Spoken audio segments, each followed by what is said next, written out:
Hello there, I'm Robert McKay. You're watching Christianity on the Bottom Shelf, where I try to take the cookies, basic information about Christianity, and put it on the bottom shelf where everybody can reach it. The phrasing is not original with me. The concept is sort of partially maybe original with me, but not entirely. But I think it's a worthwhile endeavor.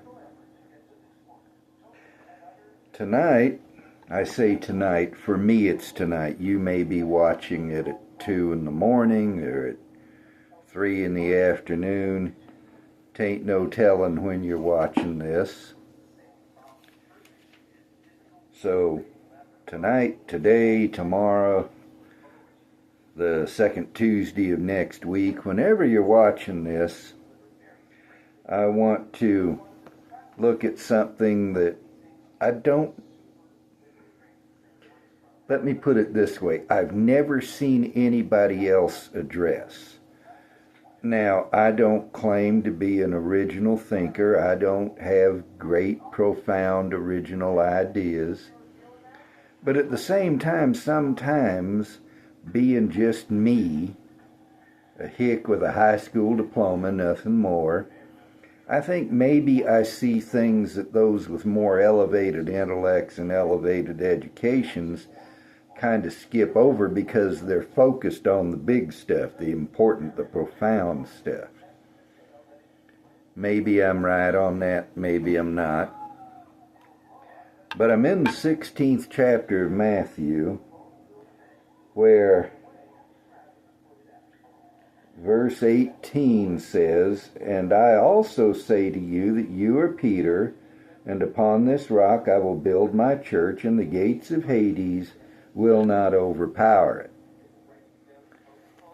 Just so you know, I'm not going to cover what the rock is, except to say that the Bible in both Testaments multiple times point to God's generally and Christ specifically as the rock. I can just envision him saying, "Upon this rock I will build my church." I will also say that the word Peter and the word that Jesus used when he said rock do not mean the same thing. One is small, one is enormous. So he's not talking about Peter.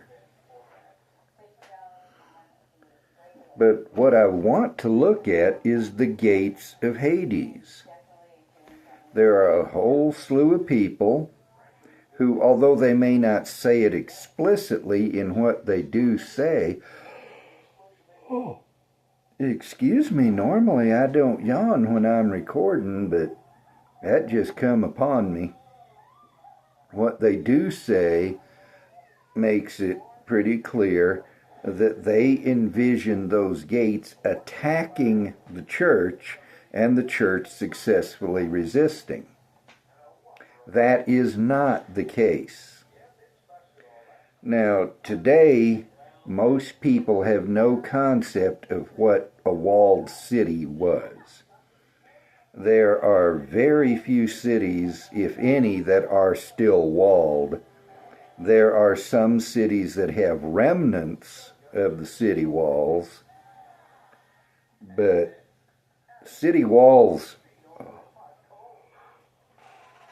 I'm sorry, first video, I think this is the first video I've ever recorded on either of my channels where I've been a yawning.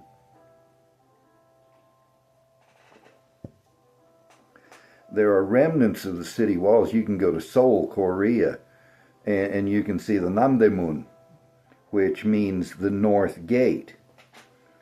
And the walls on either side are gone, but that was once one of the city gates. You went through the gate into Seoul. If I remember correctly, London has a few remnants of the old city wall. And cities used to have a wall around them. Inside the wall was the city. Outside the wall was not the city. Jerusalem still has remnants of the city walls. And Jesus, of course, was in Jerusalem. Just consider that every time I yawn, I apologize, or I'll be doing nothing else. This is bizarre. Jesus would have passed through the gates into the walls of Jerusalem.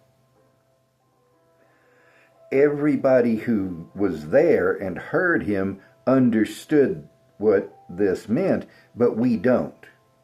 So you have to remember that in those days, cities had walls around them, and in the walls there were gates. In the book of Nehemiah, you see an account of reconstructing the walls of Jerusalem and rehanging the gates, setting the gates up again after Babylon had destroyed the city, knocked down the walls, burnt the gates, all that. Now, we don't have walled cities, but surely you have seen a fence with a gate in it, leading into somebody's yard. Let me ask you this. If you're in a feud with your neighbor, does the gate in his fence come and attack you? Or do you have to go and break into his gate to get at him? Well, it's obvious, isn't it? A gate is a defensive tool. It's designed to keep out attackers. And so when Jesus here says the gates of Hades, what he is saying is not that the church is cowering and Hades is attacking but will prevail anyway. He's saying the church is attacking Hades and shall destroy those gates, knock down those walls, and prevail. Now, living in the United States in the 21st century, that can seem to be kind of hyperbolic. It may seem that Jesus is exaggerating. But consider this.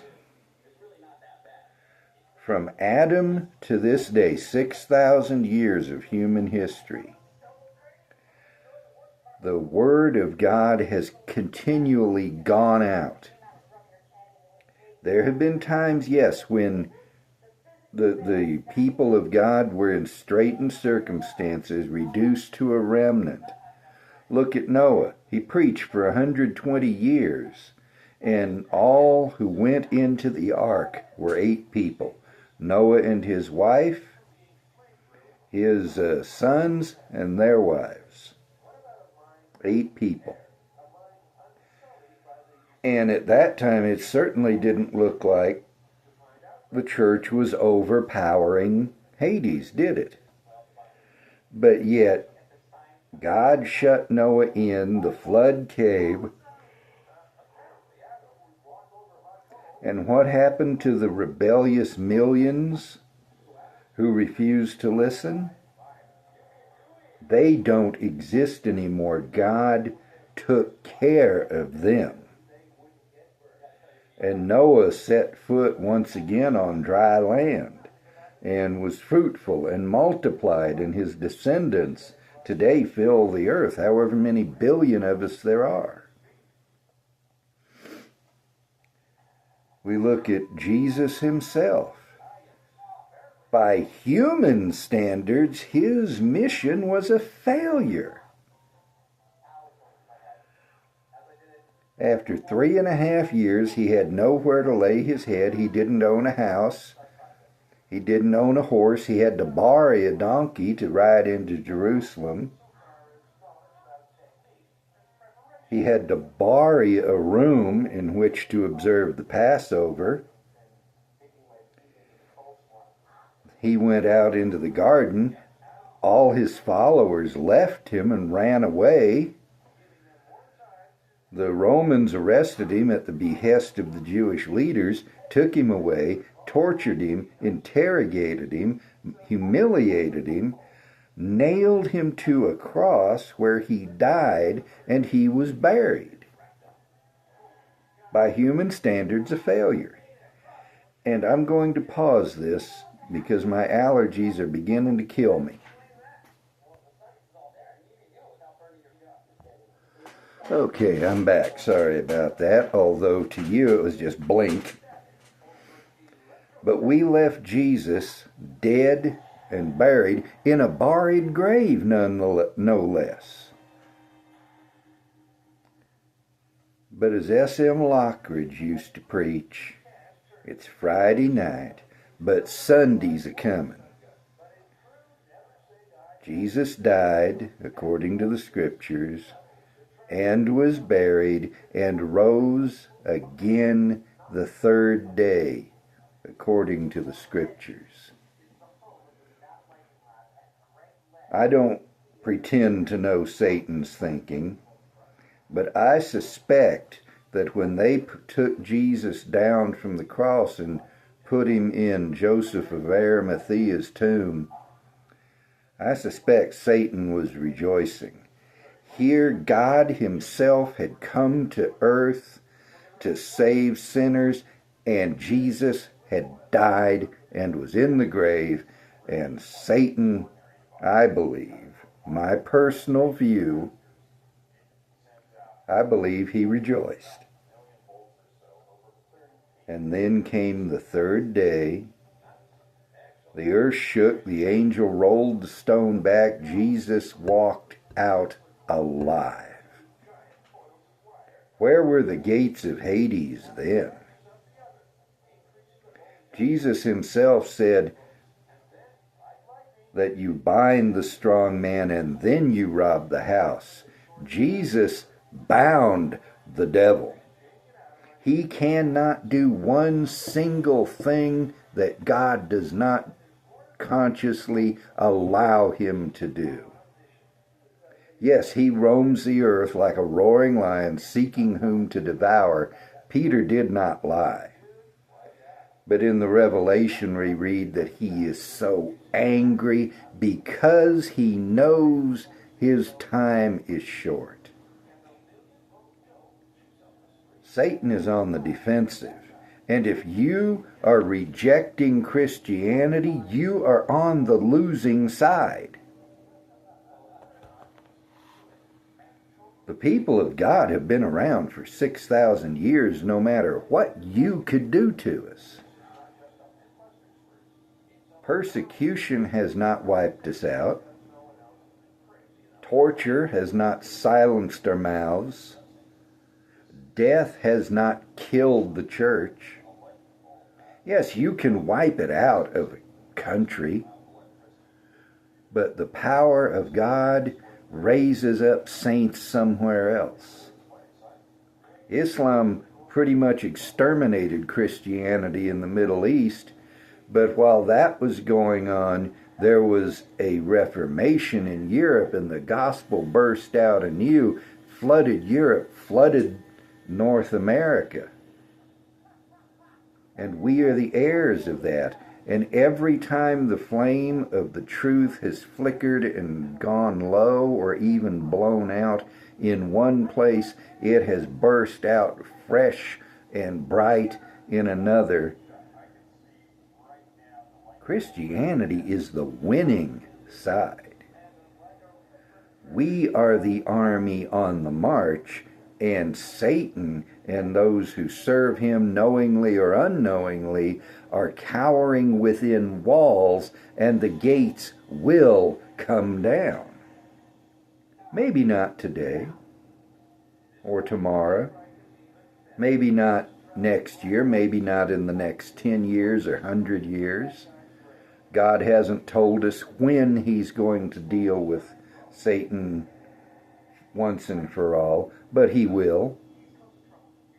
The gates of Hades will not prevail against the church. The church will march in, conquer the stronghold. God is our captain. God is our general. The Revelation tells of Jesus riding out on a horse, conquering and to conquer, and out of his mouth goes an iron sword, and that sword shall defeat Satan. The sword of the Spirit is the Word of God, and what may seem to you like a book has more power in it than all the guns and tanks and nuclear weapons of all the countries on earth. Hank Williams Jr. did a song about country boys, how they can survive. There's a line, you can't stomp us out and you can't make us run. Well, he had a point there. He was specifically, or at least mainly, talking about southern country boys too, because we some stubborn folks. But you know who you really can't stomp out? You know who you really can't get to run? The Church of the Living God. The people of God have been here since Adam and will be here until the very last day. And all who fight against God, one day, sooner or later, whenever it is, He will require it of them. And I don't mean to bully or ag you. I don't mean to jump down your throat. But you need to know, if you oppose Christianity, you are on the losing side. Well, how do you get on the winning side? Turn from everything else to Christ. Reject everything else except Christ. Cast yourself on Him. Cast everything you have and are into His hands, and He will save you from sin, from the punishment of it, eventually from the domination of it in your life.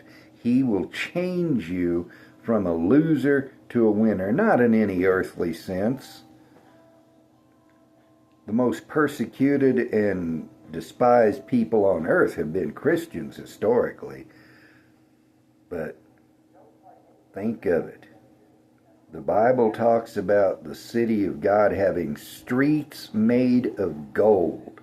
Now, it's figurative language, but just think how wonderful it must be if the streets, if the pavement of the streets is gold.